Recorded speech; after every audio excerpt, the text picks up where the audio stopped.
Nothing stands between man and the fulfillment of his dreams but facts, and facts are the creations of imagining.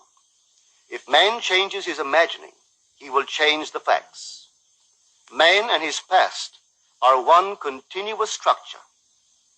This structure contains all of the facts which have been conserved and still operate below the threshold of his surface mind. For him, it is merely history. For him, it seems unalterable, a dead and permanently fixed past. But for itself, it is living. It is part of the living age. We cannot leave behind us the mistakes of our past, for nothing disappears. Everything that has been is still in existence. The past still exists, and it gives and still gives its results. Man must go back in memory, seek for and destroy the causes of evil, however far back they lie. This going into the past and replaying a scene of the past in imagination as it ought to have been played the first time, I call revision. And revision results in repeal. Changing our lives means changing the past. The causes of the present evil are the unrevised scenes of the past. The past and the present form the whole structure of man. It is carrying all of its contents with it. Any alteration of content will result in an alteration in the present and future.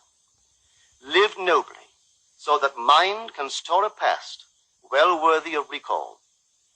Should you fail to do so, remember, the first act of correction or cure is always revise. If the past is recreated into the present, so will the revised past be recreated into the present. Or else, the promise that though your sins are like scarlet, they shall be as white as snow, is a lie. The question may arise as to how by representing others to ourselves as better than they really were, or mentally rewriting a letter to make it conform to our wish, or by revising the scene of an accident, the interview with the employer, and so on, could change what seems to be the unalterable facts of the past.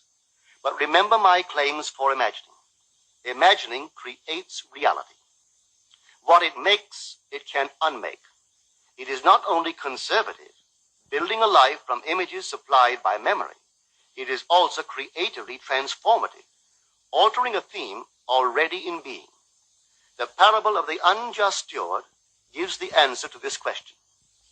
We can alter our world by means of a certain illegal practice, by means of a falsification of the facts, that is, by means of a certain intentional alteration of that which we have experienced.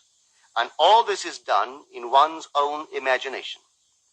This is a form of falsehood which not only is not condemned, but is actually approved in the gospel teaching.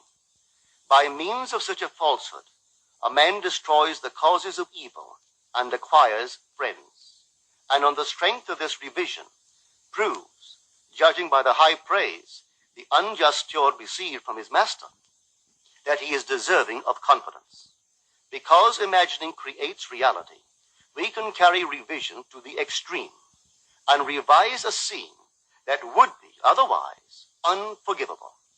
We learn to distinguish between man, who is all imagination, from those states into which he may enter. An unjust steward, looking at another's distress, will represent the other to himself as he ought to be seen. Were he himself in need, he would, like the man on the cover of this record, enter his dream house in his imagination and imagine what he would see and how things would seem and how people would act after these things should be. Then in this state, he would fall asleep, feeling the way he would expect to feel under such circumstances. Would that all the Lord's people were unjust stewards, mentally falsifying the facts of life to deliver individuals forevermore. For the imaginal change goes forward until at length the altered pattern is realized on the heights of attainment. Our future is our imaginal activity in its creative march. Imagine better than the best you know.